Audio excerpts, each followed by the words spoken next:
अस्सलाम वालेकुम वरहमतुल्लाहि वबरकातुहू। जी व्यूअर्स, कैसे हैं आप सब। उम्मीद करती हूँ अल्लाह ताला के फजल और करम से खैर और आफ़ियत के साथ होंगे।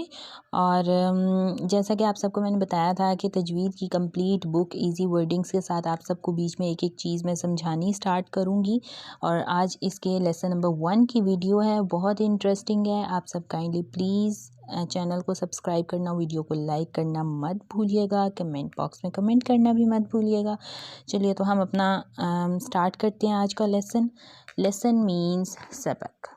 ठीक है, पहले तो आपको मैंने सारी इसकी इंट्रोडक्शन वीडियो आई थी ना, अब उसके बाद ये लेसन नंबर 1 है, सबक नंबर 1। इस लेसन का नेम है इस्तिलाहात। इस्तिलाहात किसको कहा जाता है? हर चीज़ का हर मार्क जो डला हुआ होता है हर लेटर पर, उसके बारे में आपको बताया जाएगा इन मार्क्स के क्या क्या नेम्स हैं। ठीक है, स्टेप वाइज बताया जाएगा, बिल्कुल भी मुश्किल नहीं है। आप सब ने बिल्कुल भी परेशान नहीं होना और कोशिश करनी है कि इस सब को अपने पास नोट डाउन कर लीजिए। ये बहुत बहुत फ़ायदेमंद है। ठीक है, अच्छा, तो यहाँ पर स्टार्ट करने से पहले हम बिस्मिल्लाह पढ़ लेंगे, लेकिन उससे भी पहले चैनल को सब्सक्राइब करना और वीडियो को लाइक करना मत भूलिएगा। चलिए स्टार्ट करते हैं। अऊज़ु बिल्लाहि मिनश शैतानिर रजीम, बिस्मिल्लाहिर रहमानिर रहीम। सबसे पहले देखिए यहाँ पर हरकत लिखा हुआ है। हरकत कहते हैं मूवमेंट को। जैसा कि आपको पहले भी मैं बहुत बार बता चुकी हूँ पहले की वीडियोस में कि ज़ेर ज़बर पेश को हरकत कहते हैं। अब यहाँ पर देखिए ब्रैकेट्स में पहली लाइन में ज़बर लिखा हुआ है, फिर सेकंड ब्रैकेट्स में ज़ेर लिखा हुआ है। जो लाइन के नीचे लाइन टेढ़ी सी तिरछी सी डली हुई होती है उसको ज़ेर कहते हैं। फिर आगे पेश है, यानी कि इन तीनों में से हर एक को हरकत कहते हैं। अरबी में इन तीनों को हरकाते सलासा कहा जाता है। ठीक है, ये बात याद रखनी है। अरबी में ज़ेर ज़बर पेश को इकट्ठे को क्या कहा जाता है? हरकाते सलासा कहा जाता है। इन तीनों के नाम दरजील हैं जो अरबिक में होते हैं, और ये जब जिस लेटर पर आ जाते हैं तो उस लेटर को क्या कहा जाता है वो भी नीचे बताया जाएगा। अच्छा, फ़तहा। फ़तहा नसब भी इसको कहते हैं। फ़तहा ज़बर को कहते हैं। जिस हर्फ पर ज़बर हो इसे मफ़तूह मंसूब कहते हैं। यानी कि जो एक कंप्लीट लेटर पर फ़तहा आ जाती है ना, ज़बर आ जाती है, उसको उस कंप्लीट लेटर को मफ़तूह और मंसूब भी कहते हैं। जैसे बा ज़बर बा, सीन ज़बर सा, रॉ ज़बर रॉ, बसा रॉ।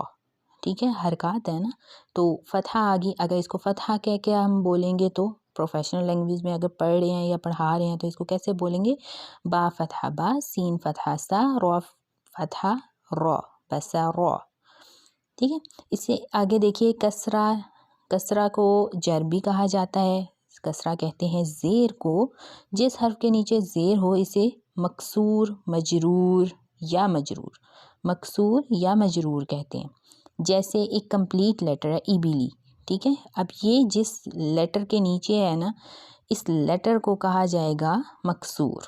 ठीक है, किस तरह से? अब अगर इसको पढ़ें तो हमज़ा कसरा ई, बा कसरा बी, लाम कसरा ली, ईबिली, इस तरह से। और अगर हम उर्दू में नॉर्मली जिस तरह हमें लाइक बचपन से पढ़ाते आ रहे हैं सब ज़ेर कहकर, किस तरह से? हमज़ा ज़ेर ई, बा ज़ेर बी, ई बी, लाम ज़ेर ली, ई बी ली, ऐसे ही पढ़ा हुआ है ना हम सब ने। आगे देखिए दम्मा। दम्मा किसको दम्मा को रफ़ा भी कहते हैं। ठीक है, दम्मा भी कहते हैं और रफ़ा भी कहते हैं, जो आपको इजीली। और इसको पेश भी कहते हैं उर्दू में। ठीक है, इसके 3 नाम है। हर किसी मार्क के, हर हरकत के 3 नाम है। जैसे ज़बर का क्या नाम था? फ़तहा। ज़ेर का नाम हो गया कसरा, और पेश का नाम हो गया दम्मा। दूसरे नाम क्या है? ज़बर को नस्ब भी कहते हैं, ज़ेर को जर भी कहते हैं, पेश को रफ़ा भी कहते हैं। अच्छा, जिस हर्फ पर पेश हो इसे मज़मूम या मरफ़ू कहते हैं। जैसे अब ये एक कंप्लीट लेटर है रुसुलु। अब इस कंप्लीट लेटर पे क्योंकि पेश डली हुई है तीनों हरफों पर, तो इस वजह से इस कंप्लीट लेटर को मदमूम या मरफू भी कहते हैं। ठीक है, अगर इसको पढ़ा जाए तो किस तरीके से हम पढ़ेंगे? रॉ पेश रू, सीन पेश रू, रुसु, लाम पेश लू, रुसुलु।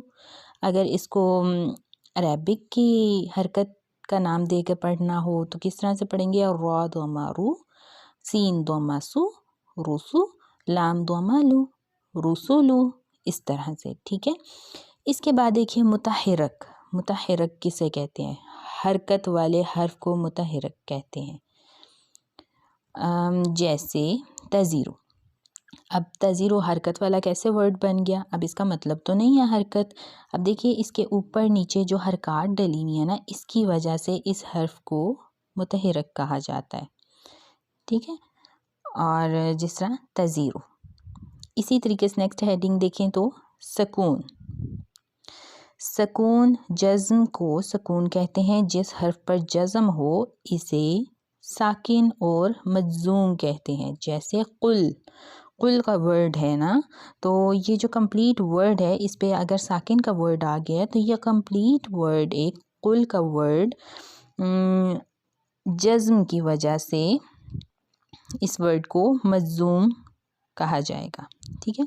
जज़्म इन तरीक़ों से भी लिखी जाती है। ये जैसे कि आप ये तरीका देख रहे हैं, एक जज़्म इस तरह से लिखी जाती है, एक जज़्म इस तरह से भी होती है, इसे भी जज़्म कहते हैं। और नीचे देखें सर्कल की ज़ीरो की शक्ल में भी होती है, वो भी जज़्म होती है।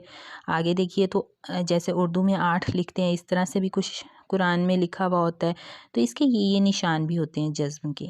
ये आपने अपने पास चाहें तो स्क्रीनशॉट्स ले सकते हैं और अपने पास इसको रख सकते हैं, ठीक है। आगे चलते हैं अब इसी के साथ। अच्छा जी, तो हम आगे आ गए हैं और मुशद्दद, नेक्स्ट हेडिंग है मुशद्दद। जिस हर्फ पर शद हो इसे मुशद्दद मुसक्कल कहते हैं। जैसे अव्वला में वाव पर जो स्मॉल w का निशान आ रहा है उसको शद कहा जाता है, तशदीद भी कहा जाता है। और ये अव्वला के कंप्लीट वर्ड में अगर आ गई है, तशदीद का साइन आ गया, तो इस वर्ड को मुसक्कल या मुशद्दद भी कहते हैं अरबिक में, ठीक है। मुखफ़फ़ क्या होता है? अरबिक का वर्ड है मुखफ़फ़।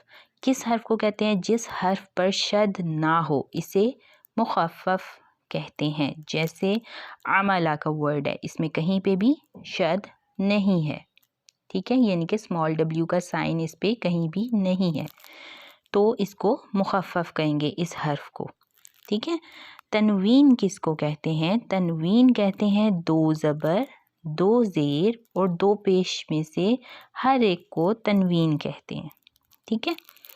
इसी तरीके से आगे मुनव्वन किसको कहते हैं? कौन से हर्फ मुनव्वन होते हैं?